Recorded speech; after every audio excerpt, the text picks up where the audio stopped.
How is everybody doing? And welcome to another edition of the Sports Beat with Richard Holdridge, presented by Georgia Alabama Sports Live and Sports Vision's 92.1 FM.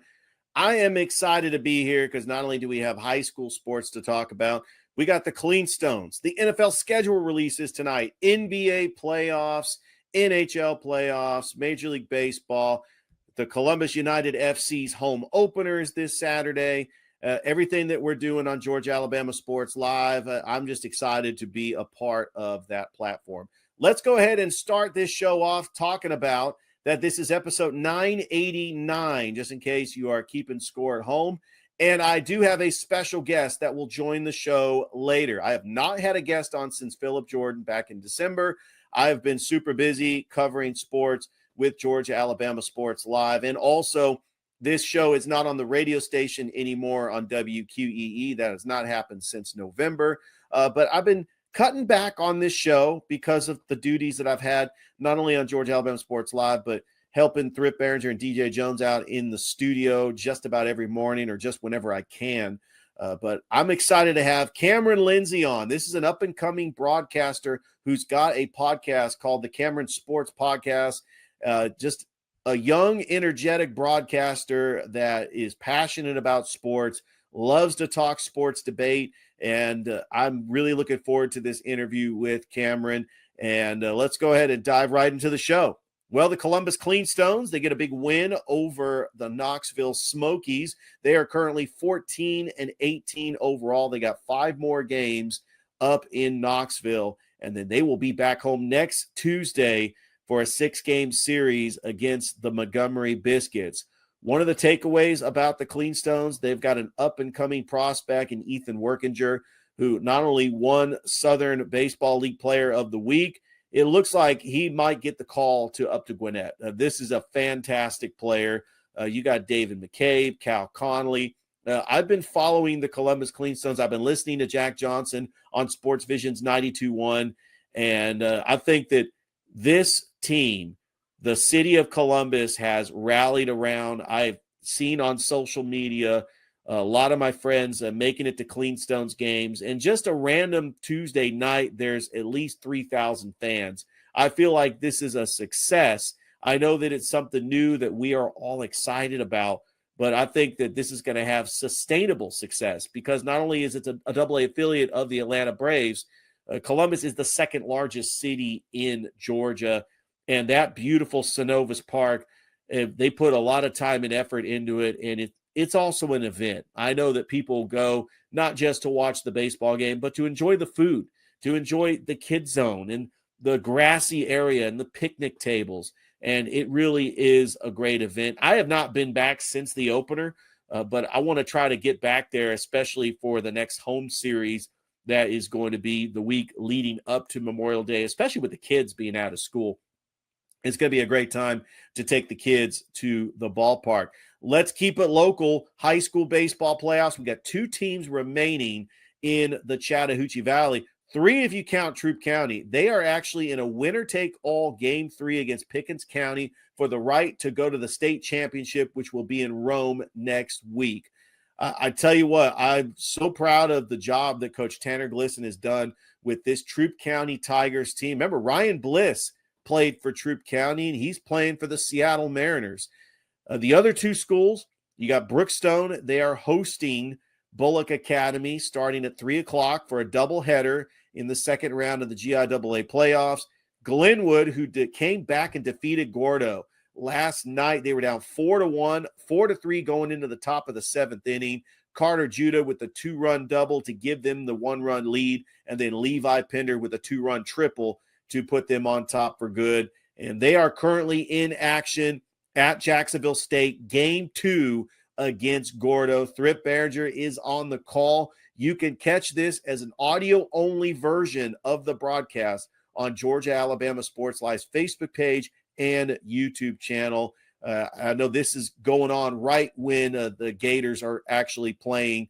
Don't forget, the Columbus Lions, they are on the road. They are taking on the undefeated Beaumont Renegades. Their next home game is not going to be until May the 31st when they take on the Wheeling Miners. They were able to snap a 3-game losing streak by getting a big win over the Shreveport Rougarou, 40-20, with Vincent Espinoza with 5 touchdown passes. Tremel Gooden had 5 touchdown receptions. All right, the season has ended for Columbus State University's baseball team as they fell in the Peach Belt Conference Championship to Lander in 2 games. They were hoping to try to get an at-large bid. They did not able to get that at-large bid, but their season comes to an end. Congratulations to Coach Appleton and the Columbus State Cougars. Cannot wait for next season. Want to try to get out to a game at Burger King Stadium at Ragsdale Field. A great atmosphere. I've been to several games, and I actually was at the Calvary signing day earlier today, and Cam Houston is signing with Albany State. I asked him a question, how do you feel about getting to play Columbus State at least twice every year? You're going to have an opportunity to come home, and people are going to be able to see you when CSU plays Albany State. Also, Bryson Brooks signs with East Georgia State College, and Tommy Irving signs with Southern Union. We're hoping to get Tommy Irving on Georgia Alabama Sports Live when Southern Union takes on CVCC. Also, Kayla Jeffers, one of the most decorated tennis players in Calvary history. She's going to stay home and go to Columbus State. Also, Zach Madrigal, one of the most electric strikers in this area, is going to Toccoa Falls. And Brooklyn Van, the goalkeeper for the Calvary girls soccer team, is going to Samford University. Just a great signing day. I was there on behalf of Georgia Alabama Sports Live. I got to interview all of them and also got to interview Coach Steve Smith. And what a great event. By the way, the Calvary soccer team still alive, second round of the playoffs, as they will take on Fulton Science in the second round. The Pacelli boys are going to be taking on Cristo Rey. That is going to be a doubleheader on Friday. The Pacelli girls, they are going to be in action taking on Bullock Academy. That's going to be at 5:30. The Pacelli boys will be immediately after that. And we also have the Brookstone girls on the road taking on the Keens Academy. On the baseball side, the Calvary Christian Knights, their season came to an end last week. They fell to Strong Rock in that game 3 by a final score of 5-3. But what a successful season for the Calvary Knights in their first year in the GIAA. We're going to have an opportunity to see Brookstone on Georgia Alabama Sports Live for the doubleheader, and that's going to put a bow on the baseball season next week as we have state championships. We'll have state championships for the GHSA next week, and then the week after that, we'll have state championships for the GIAA. Right now, the state championships for all classifications in the AHSAA are going on right now as we speak. I had a great time yesterday at Chocolaca Park in Oxford, Alabama, as I got to call game 1 of that game between Glenwood and Gordo on Georgia Alabama Sports Live's Facebook page and YouTube channel. It was an audio-only version of the broadcast because of the AHSAA's broadcasting rights, that you're only allowed to live stream audio only. Cannot have video. Didn't even break out the video camera. It was just an audio-only broadcast. And so I'm looking forward to hearing Thrift on the broadcast tonight for game 2 against Gordo. Why don't we take a break? And when we come back, I'm going to talk NBA playoffs, and I'm also going to briefly talk about the NFL schedule release. You don't want to go anywhere. It is the Sports Beat with Richard Holdridge, presented by Georgia Alabama Sports Live and Sports Visions 92.1 FM. Help protect your family from flu this season by taking 3 easy steps.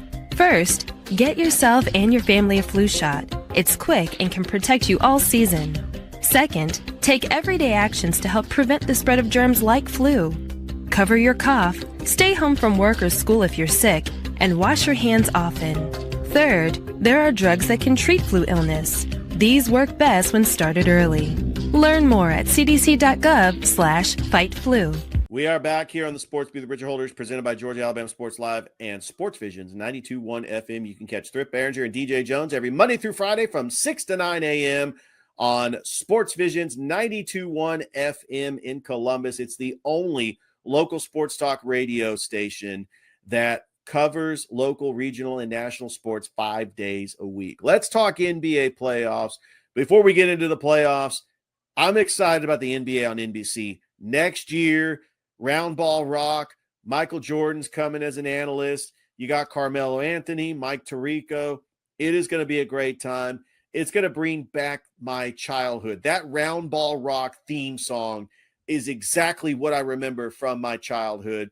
And I remember the last NBA on NBC playoff game that I remember was Game 7 of the 2002 Western Conference Finals between the Los Angeles Lakers and the Sacramento Kings. Why do I say the Western Conference Finals? Because I did not watch 1 second of the NBA Finals between the Lakers and the Nets. I was still that mad. I'm still mad to this day about that, thanks to Tim Donaghy. All right, NBA playoffs have been fantastic. If you are a casual NBA fan, you want the Knicks to beat the Celtics tonight. Look, it's a shame that Jason Tatum is out with an Achilles injury, but the New York Knicks have been the story of the NBA. Jalen Brunson making big shots, OG Anunoby, Karl Anthony Towns, Josh Hart, Mikal Bridges. This Tom Thibodeau-led team, it's not wearing down like I thought it was going to do. I predicted that the Celtics were going to sweep the Knicks. Even when the Knicks went up 2-0, I still thought that the Celtics had the championship pedigree to win 4 straight games. Now, they did blow out the Knicks in Game 3, but that Game 4, that was a game that the Celtics had to have. They do not want to go to Boston down 3-1. Even though I think they could still win in Boston without Jason Tatum, the Knicks are going to win this series in 6. I would not be shocked if the Knicks won tonight because maybe Jason Tatum is that valuable. But if the Celtics are a deep team, they're going to have players like Jaylen Brown step up, who's had an awful series. Kristaps Porzingis, where has he been? Derek White, he's hit big shots before. You can't rely on Peyton Pritchard coming off the bench to bail you out. I do think that the New York Knicks get it done tonight. As for the series with the Golden State Warriors and the Minnesota Timberwolves, Steph Curry's not playing tonight, folks. So this is a series where the Timberwolves need to close it out. And I think it's going to be Timberwolves and Thunder in the Western Conference Finals. The Thunder was able to get hold and control of the Denver Nuggets 112-105. I just think that the core players for the Denver Nuggets are running out of gas. You're utilizing Nikola Jokic and Jamal Murray and Aaron Gordon. You're utilizing them too much. The Denver Nuggets don't have a deep bench like they did when they won a championship back in 2023. So I think that the Oklahoma City Thunder are much younger. They are more battle-tested, and they also have a go-get-'em bucket type of guy. Shai Gilgeous-Alexander, when you need a bucket, he is the guy that you can rely on, and they do have depth. Even though their depth is young, they still have depth, and that's why I like OKC to close it out against the Denver Nuggets. Over in the Eastern Conference, the Indiana Pacers are just flying under the radar. The Cleveland Cavaliers have been the most disappointing 64-win team that I have ever seen. And they kind of remind me of the 2005 Phoenix Suns or the 2015 Atlanta Hawks or the 2002 Sacramento Kings. Yeah, I know. They should have won the title that year. Great regular season. Looks like they're the odds-on favorite to win the NBA title, but Indiana, who went to the Eastern Conference Finals last year, they know how to win in clutch situations because Tyrese Halliburton is starting to become a superstar, and Cleveland just did not show up. They absolutely did not show up in this series, and the Pacers embarrassed them. Now the Pacers await for the Knicks-Celtics matchup, and I think that the Knicks win, and I would not be shocked if the Pacers knocked out the New York Knicks in the Eastern Conference Finals to reach the NBA Finals for the first time since 2000. Yeah, it could happen. We could get Pacers Timberwolves. We could get Pacers Thunder. But I think America wants to see Knicks Timberwolves because you have the superstar in Anthony Edwards going up against the historic team that's got a huge franchise that has been a joke for almost more than a decade. I remember those doom years for the New York Knicks back in the early 2000s when Isaiah Thomas was trying to run that franchise into the ground by signing all these shooting guards. But the Knicks are a very smart-led team, and even a guy like Phil Jackson couldn't save them. It's a guy like Tom Thibodeau that knows how to get the most out of his team in the regular season, that's able to get the Knicks to where they need to be. All right. I want to talk briefly about the NFL schedule before I get Cam here on the show. We know that the opening game is going to be the Philadelphia Eagles and the Dallas Cowboys. Did the Eagles make up the schedule? Did they want to play their most hated rival to open the season just to rub salt in the wound? Because I think that the Dallas Cowboys are going to be worse than they were last year, even with the signing of George Pickens. I know that's another flashy new toy that Dak Prescott has, but the Eagles are still incredible. And the way that they demolished the Kansas City Chiefs in the Super Bowl, I think the Eagles are the favorites to not only win the Super Bowl, but to dominate. They are my team to beat in the NFC. And I'm a 49ers fan. I think this might be gloom and doom for the 49ers. They might end up finishing fourth in the NFC West. We do know some of the other games that are happening, including all the international games. We've got the first international game on the schedule, week 4, the Minnesota Vikings taking on the Pittsburgh Steelers. The Vikings are going to stay overseas and take on the Cleveland Browns in London. And then the other international games we have are not going to be until I'm trying to see. Oh, the Thanksgiving game is going to be the Kansas City Chiefs and the Dallas Cowboys. I cannot wait for that game. We also have some of the other games that will be announced later tonight on the NFL Network. I will have an opportunity to share my thoughts on the NFL schedule. NHL playoffs, the Florida Panthers, who won the Stanley Cup last year, they are taking on the Toronto Maple Leafs tonight. That series is tied at 2. The Edmonton Oilers, who got to the Stanley Cup Finals last year, are leading the Vegas Golden Knights 3-1. We got the Carolina Hurricanes. They're leading the Capitals 3-1 in that series. And then Dallas leading the Winnipeg Jets 3-1 in that series. I actually think that the conference finals are pretty much a done deal. Can a team from Canada win the Stanley Cup for the first time since the Montreal Canadiens won it in 1993? It seemed like Edmonton was the dynasty. Calgary won a Stanley Cup. Montreal, that's where it was at in the 1980s with hockey when it came to Canada. And they've had a very long drought. I'm pulling for the Toronto Maple Leafs. I want to see Toronto hoist that Stanley Cup. All right, let's take another break. When we come back, I'm bringing him on. He's the guy, Cam Lindsey. He has got a podcast, an up-and-coming broadcaster who's passionate about sports, and he's going to be my guest on the Sports Beat. You don't want to go anywhere. We'll be right back after this. When you really need something to get you through a long graduation ceremony, Trolley Sour Gummy Worms are there to give you a thrill. With varieties like Trolley Sour Bursting Crawlers, the worm's soft and chewy texture, surprising flavor combinations, and neon bright colors will give everyone a reason to celebrate. So when you want to notch the festivities up a couple degrees, Trolley Sour Gummy Worms are the perfect way for everyone to celebrate. Shop now for any trolley that crawls your way. Welcome back to the Sports Beat with Richard Holdridge, presented by Georgia Alabama Sports Live and Sports Vision's 92.1 FM. You can catch DJ Jones and Thrip Behringer every Monday through Friday from 6 to 9 on Sports Vision's 92.1.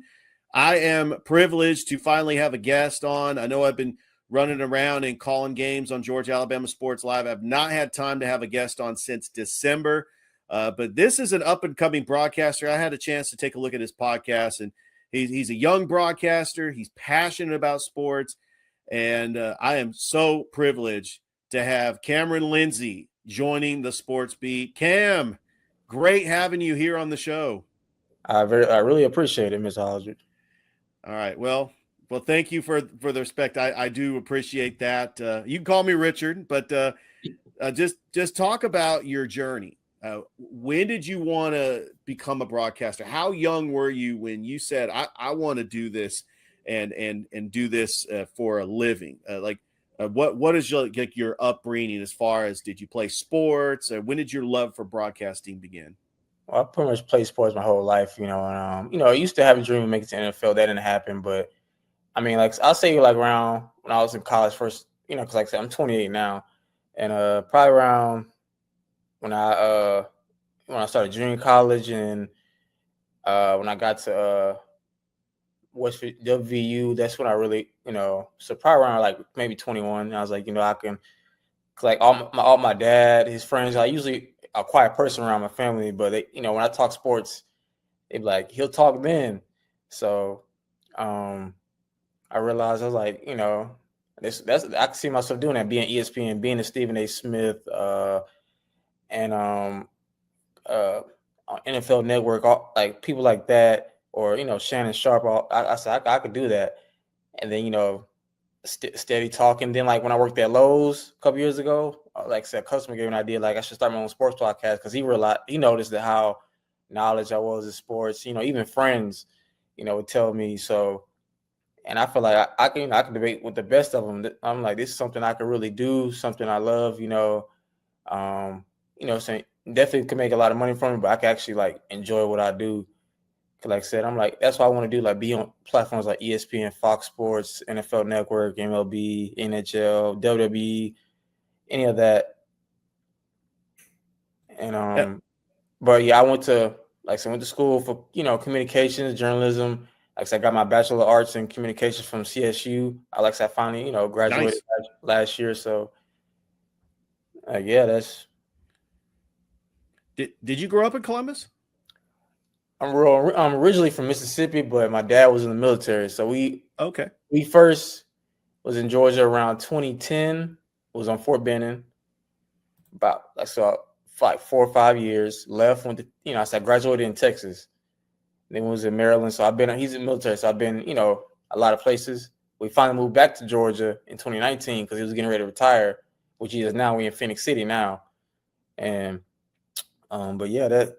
I guess you could say I'm kind of from. It's like a second home, I guess, in a way. Phoenix City, Columbus. And I've been taking a look at some of your work, and I get it because that love for sports. It actually starts with that water cooler talk with your coworkers. I remember having conversations with my coworkers about sports, and then. One day I had somebody say, well, why don't you just do it? And then that's where the podcast started. But you got to start somewhere, Cam. And I know that I wanted to give you an opportunity to tell your story because every broadcaster out there has a story. I mean, I know that you've heard of Josh Pate and how he started his Late Kick podcast, and now he is just a national sensation when it comes to college football. Yeah. But what is the sport that you love? What is your favorite sport that you can have a debate with just about anytime, anywhere, any topic when it comes to this sport? That's a real good question. That's a real easy one. It's football. I mean, second is basketball, but it's football. NFL, college. Like I said, I work at the Kia plant and West Point. And my coworkers ask me all the time because they know my ultimate goal is to be a professional sports journalist. And they'll ask me questions almost every other day, what I think of this. And even today, the NFL schedule release come out later today. 8 That's p.m. right. Yeah, I'll be watching that. Post about it. Eventually, make an episode about it. But I could debate football all day. Anybody, just about with the best of them. I don't just watch it just to watch. I'm not a casual. Like I said, write down the stats. I watch highlights. I watch the games. Right, like literally, I either watch one game on my laptop, one game on my TV as much as I can. But like I said, I pay attention. I'm a Chargers fan. Like I said, I'm a Chargers fan, but I try to talk about. I don't try to be biased. I talk about every team that I can in college football. Like I said, I like WVU because I went there for a year. But I try to talk about every team. Like I said, but I can debate football just about anybody, even people like Stephen A. Smith. And I'm not just saying that cocky, but I know I can. So. Yeah, that's a really good goal to have. And hopefully the Stephen A. and the Shannon Sharp without the controversy. But, they're talking about everything that's going on in the world of sports. It seems like the people want to gravitate to the stories like Bill Belichick and his 24-year-old girlfriend, or who can win in a fight, 100 men or a gorilla. I mean, I know we talk about that stuff on sports. I'm guilty of this, Cam. I talk about it on the sports beat. But I do want to keep it home because we're both from the Columbus, Georgia area where it's a hotbed for college football. we have our passionate fans from Auburn, Alabama, and Georgia. And I know it's tough times for the Auburn Tigers. I think this is make or break for Hugh Freeze, who just can't seem to get the quarterback right at Auburn. I think that we had so much hope for Peyton Thorne, but what really, I mean, you're over the Kia plant. I mean, that's kind of closer to Auburn over there in West Point.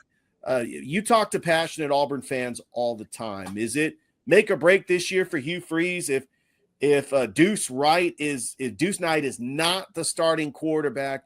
What can Auburn do to try to ride the ship? Because it seems like the only missing piece is the quarterback. I mean, you've got a 5-star receiver in Cam Coleman that could end up transferring if you don't get the quarterback right. So what's your opinion on Auburn this upcoming season, as they got a tough opponent against Baylor to start out the season?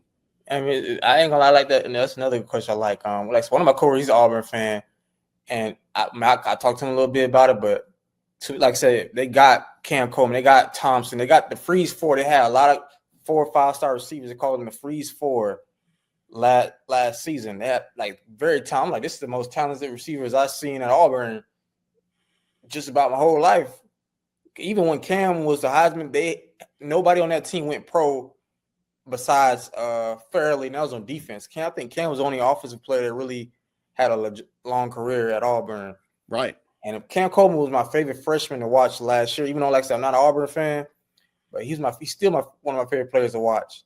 But I'm like, they got to get somebody to get him. The Peyton Thorne's not it. I'm sorry. He's just not it. I'm not a journalist. I keep it real. I'm not a journalist that's going to, just talk smack about a player, but he's just not it. And it's like, I feel like Cam can have a breakout season. It really depends on the quarterback. Now, I was shocked. Now, Jackson Arnold at Oklahoma, he was okay. Like, nothing real. I didn't see nothing about him that, like, ooh. But, I mean, maybe it's the fit. Like, Oklahoma, they did have a lot of injuries at receiver. But I feel like I said, he could possibly be better than Peyton Thorne. I think he could be better than Peyton Thorne. I like the like I said, the freshman that you just said, Deuce Knight. Deuce Knight. I like him. He probably won't start. Maybe he might get a chance, like I said. But Jackson Arnold, he was a 5-star recruit coming out of high school a couple years ago. But like I said, it really depends. This is a make or break year. I feel like if Hugh Freeze does win 6 games or less, he probably most likely be gone. Cam Coleman's going to transfer. Some people thought he was going to transfer after this year, but I kind of thought I wouldn't be mad at him if he did. Look, that talent, 6'3", coming out of Central High School. Like I said, I'm in Phoenix City, so Central High School is like right up the road. Oh yeah, and they'll compare him like to a mini Megatron. Like he rose up the ranks his senior year. Like he was in the ESPN 300, but he was low, and he rose up all the way to like pretty much no one receiver before the final rankings came out with Ryan Williams and Jeremiah Smith. So I'm like, he's very talented. And seeing, like I said, he had over 500 yards, 8 touchdowns, I think 7, 8 touchdown catches. I'm like, okay, like he showed what he can do. He just needs the right quarterback. And really, even last year, I said, Hugh Freeze, he got the receivers, he got the skills, he just needs the quarterback. But they had a real down year. Like I said, they got to start with Baylor. Baylor had a pretty decent year, so it's gonna. I feel like they really gonna need to win that game. It's not gonna be easy to, like, especially you in the SEC. Even though I feel like the SEC is kind of wide open a little bit because Alabama doesn't have a starting quarterback, really. Ty Simpson. Yeah, Ty Simpson. They got the 5-star freshman Keelan Russell, the transfer from Washington, Mack, who came with DeBoer from Washington.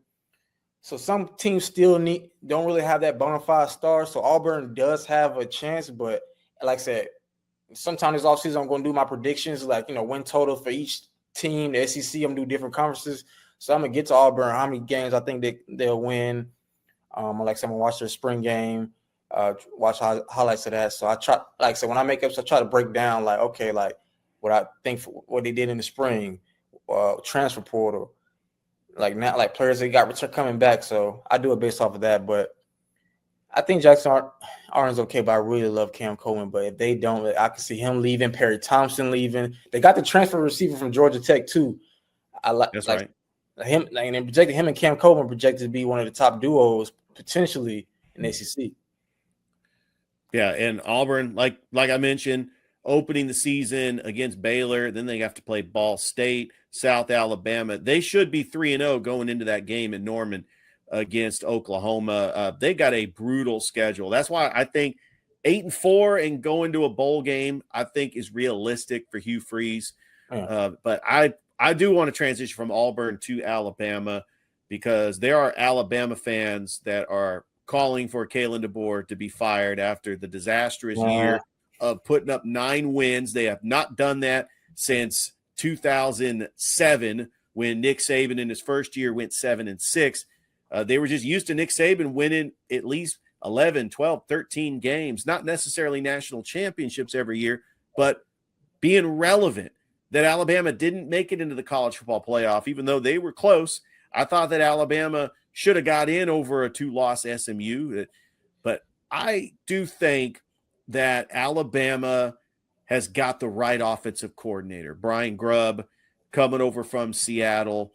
I just think that Ty Simpson should be the quarterback. But when you have a player like Ryan Williams, who was lighting the world on fire at age 17, you can win a lot of games. And I think that Alabama is going to have the biggest turnaround, and they will be a college football playoff contender. What do you think, Cam?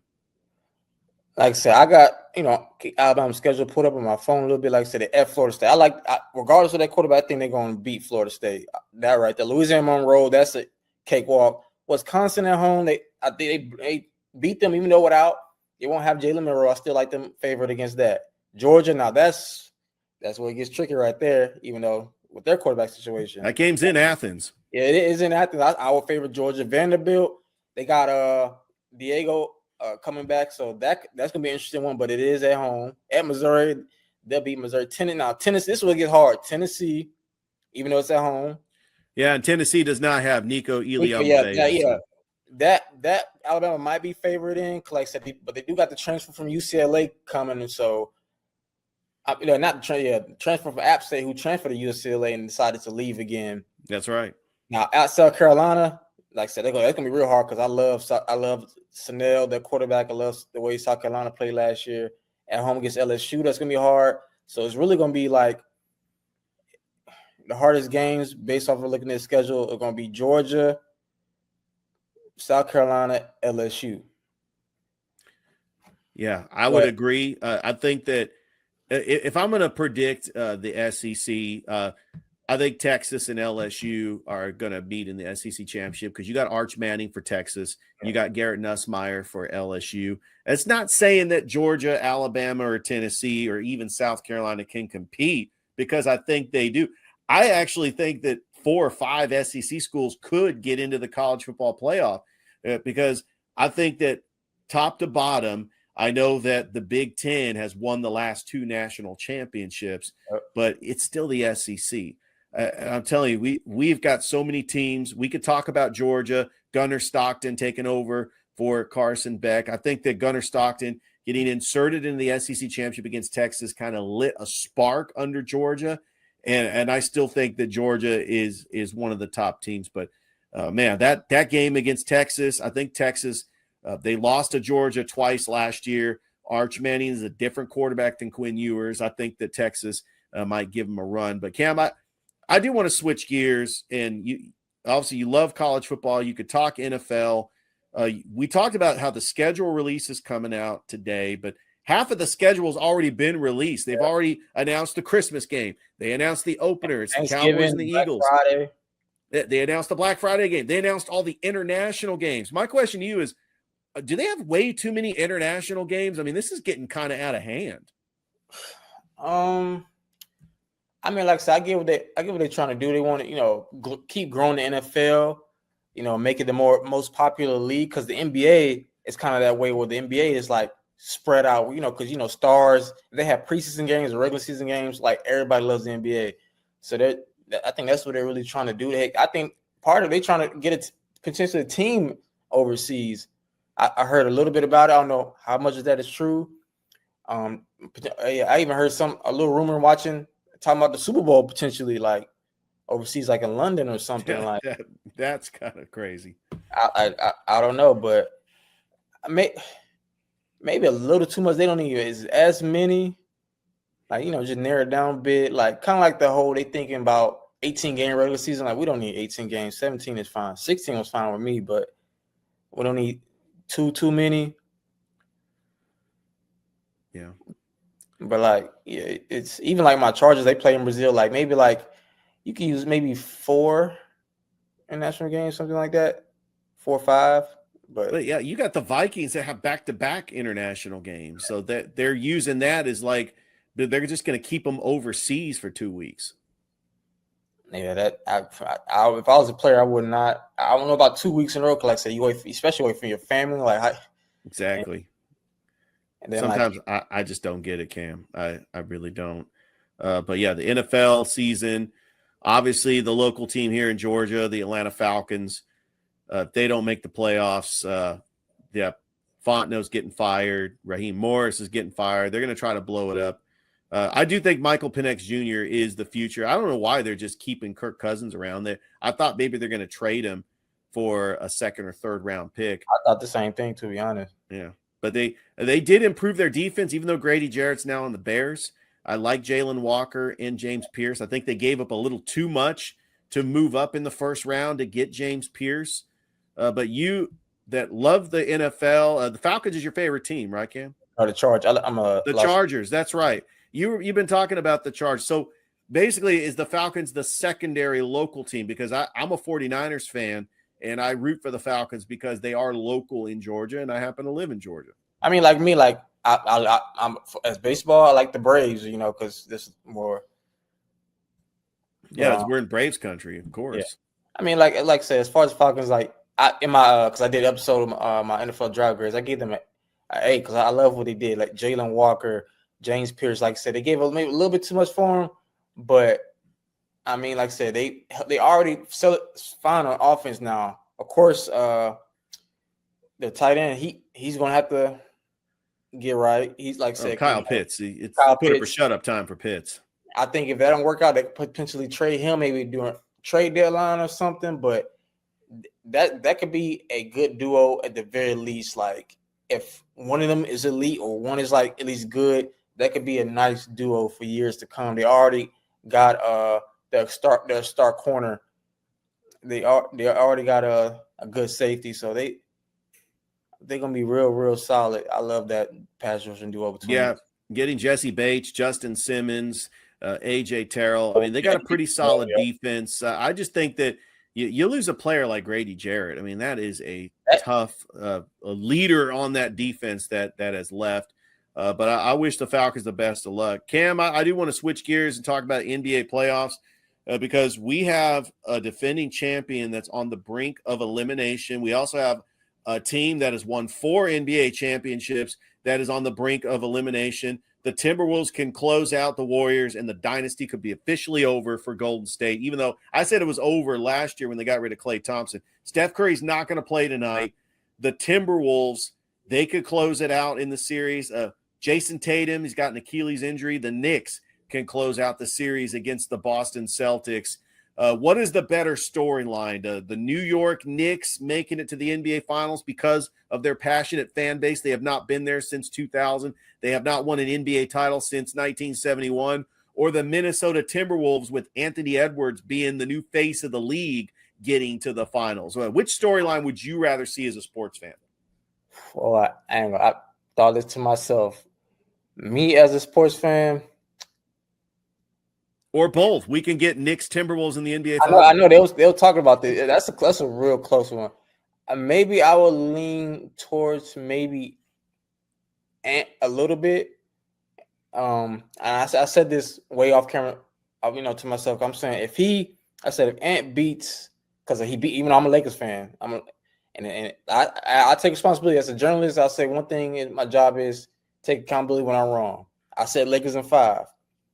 And clearly I was wrong. It's okay to be wrong, Cam. Colin Cowherd is wrong all the time. Yeah, of course. I'm not really a big fan of him. I'm not even, but yeah, I said in my episode, I take accountability. I don't run from it. Even though I was mad they had Rudy Gobert looking like the next coming of Wilt Chamberlain. But yeah, he beat LeBron. The year before that, he beat Jokic. Jokic, if depending on who wins between OKC, even though I pick OKC in 6, if he beats Shea or Jokic again, that's 2 MVPs. Potentially, even though I would vote for Shea, and then if he goes on, he beats Steph. He beating multiple MVPs. Like, there's no way he's not the face of the league. Like, you might have to give it to him. He might have to be the face of the league because, like I said, he has a very nice 3-point shooter. He's very athletic. He plays both sides of the ball. Maybe before I thought, like, when they compared him to D Wade or Michael Jordan, like now, like I can see it now because he plays both sides of the ball and he's very athletic. He's even better 3-point shooter than MJ and D Wade, far better. But the Knicks also, that would be a good storyline too, because like I said, they've been going through it. Stephen A, who's a Knicks fan, I be seeing him. He be going through it. But as far as these series, yeah, it is over. Even though I was wrong about Cleveland. I picked Cleveland to beat 6 over Indiana. I was wrong about that. I picked Boston and 5 over the Knicks. I was wrong about that. Like I said, it happens in sports. Like, I did not see this coming because the Boston beat the Knicks four times in the regular season, all 4 times. Yeah, and all of a sudden, this Knicks team coming back from double-digit deficits 3 times, and I do factor in the Jason Tatum injury. I think it did have an impact. You know, a team that's flying under the radar is the Indiana Pacers. I would not be shocked if the Pacers, who beat the Knicks in the conference semifinals last year, if they reach the finals for the first time since 2000. And I know that the whole city of Indianapolis would be celebrating. They got Caitlin Clark and they got Tyrese Halliburton. It's just a great time. The last topic I do want to talk about, Cam, we'll talk local sports to Columbus because you're in Phoenix City. I live in Columbus. The Braves, they started 0-7. They're starting to pick it back up. Ronald Acuna Jr., he's down in Florida with a rehab assignment. Do you think that the Braves can go ahead and turn this around? And have you been to a Columbus Cleanstones game yet? No, I have not yet, but I plan on to, take my girlfriend. I think that'd be a nice date and, go there, check it out. And plus, also, I would eventually, speak to some of the people, hope potentially maybe an internship in the future, maybe. But as far as the Braves, like I said, I made an episode about it. I was shocked they started 0-7. Like, even though I know the injuries with Spencer Strider, Acuna, Riley, a lot of players got hurt last year, but I still expected more from the Braves because, like I said, they're so deep with talent. But like I said, there's one good thing with baseball. It's a long season. It's well over 100 games. And I think that the same year they won the World Series, they started off rough that same year. Yes, they did. So, and also my opinion, and more I'm getting into baseball, the more I talk about it, records don't really mean all that much, to be honest, because we've seen teams win 100 games. Back when it was wild card was only 1 game, and they just lost, and it's over. Your season's over. So I think it's plenty of time, but it's not gonna be easy because, like I said, Ronald Acuna is rehabbing. He's gonna be with the Gwinnett Stripers when he comes back. So he's gonna be in their affiliation. I'm kind of hoping he could come up with the Cleanstones. if he did, it will sell out. I don't even think tickets will skyrocket if he did that. I'll definitely have to go to a game if he did. You're gonna have to get media credentials for the Kamerion Sports podcast in order to get tickets to see that. Cam, I do want to transition from the Braves to talk local sports to Columbus. The purpose of this podcast, when I started it 5 years ago, I felt like, we didn't really talk that much about local sports. And I'm very fortunate to be a part of Sports Vision's 92.1 with Thrip Behringer and DJ Jones, because it's the only local sports talk radio show in Columbus that's 5 days a week. 5 years ago, we had 95.7 ESPN radio in Columbus. They didn't talk Columbus State. They didn't really. Carlos Williams was the one that was talking high school athletics, but they were talking more national sports. Yeah, they talked Georgia, Alabama, and Auburn, but who's talking about Point University football? Who's talking about LaGrange College? They got an NCAA Division III school. I wanted to have the coaches on from Columbus State talk Columbus State Cougars athletics, and obviously talk about the championship high school teams we've had: the Carver Tigers, the Hardaway girls basketball team, the Brookstone Cougars baseball team over where you live in Central. You got Central, Glenwood. They're in the state championship today. Just talk about how important it is to have a platform where we can talk local sports to Columbus, Georgia? I think it's very important, and like me, like my sports podcast, like I've done, like say I had an internship with the Columbus Rivers Dragons semi-pro hockey team. Oh, nice. I done a few interviews, like a couple years ago, free interviews. I even did a play-by-play game with Tom Callahan. I do one game with him. But That's I think awesome. I think it's very important, and plus, like my goal, I would like to interview a couple athletes from Central or Columbus. So I got one kind of lined up. I'm eventually do with him during the summer. He plays for Central. Interview him for a little bit, but so I hope to talk to more athletes around or coaches in the area. Also get my name out there, but help them get their name out there. Just do it. Do it for the love. I don't really do it for the clout. Like I don't care how many views I get, even though it'll come. But I think it's very important. Like I said, let people in the city know who they are. Get them on board. Maybe go to more games and support those athletes, the CSUs, like you said, Glenwood, Brookstone, Spencer, Carver, Hardaway, all those teams. But like I said, my goal is, eventually, slowly, surely, but like you're doing, interviewing coaches, interviewing athletes anytime I can, no matter what level they are or just about what sport. Well, Cam, I tell you what, I had so much fun with this interview. You obviously have a lot of sports knowledge. You're passionate about what you do. I hope to get you back on the Sports Beat for a future show. Before I let you go, tell everybody out there how they can listen to your podcast and where to follow you on social media. You can listen, watch my podcast on YouTube at Kamerion Sports Podcast. I'm on Facebook, Twitter X, Instagram, a little bit of TikTok, but mainly Facebook, Twitter X, and Instagram, and it's all the same Kamerion Sports Podcast with a K. Like I said, I know a lot of people get that mixed up with a C, but it's with a K. But yeah, I'm slowly branching on to different platforms. So, like I said, in the near future, like I said, I just got a new logo. My goal is getting new merch, but you could, like I said, watch my podcast on there. I'm proud of all 238 subscribers I got. One day we'll get 1 million, and like I said, I'm gonna keep going till, even when I get there, I'm always be grateful for the people that help me get there. Well, keep grinding because, Josh Pate said the grind is a blessing, and just keep doing what you're doing and keep talking sports.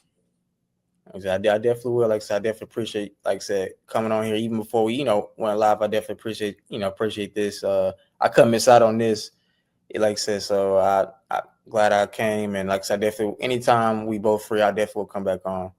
Absolutely. That's Kamerion Lindsey, up-and-coming broadcaster, lives in the Phoenix City area. Thank you so much, everybody, for tuning in to another episode of the Sports Beat with Richard Holdridge. Don't forget, I am found on Facebook and on YouTube. You can also download the podcast on Apple Podcasts, Spotify, or wherever you get your podcasts. We will see you next week for another exciting episode. Have a good day, everybody.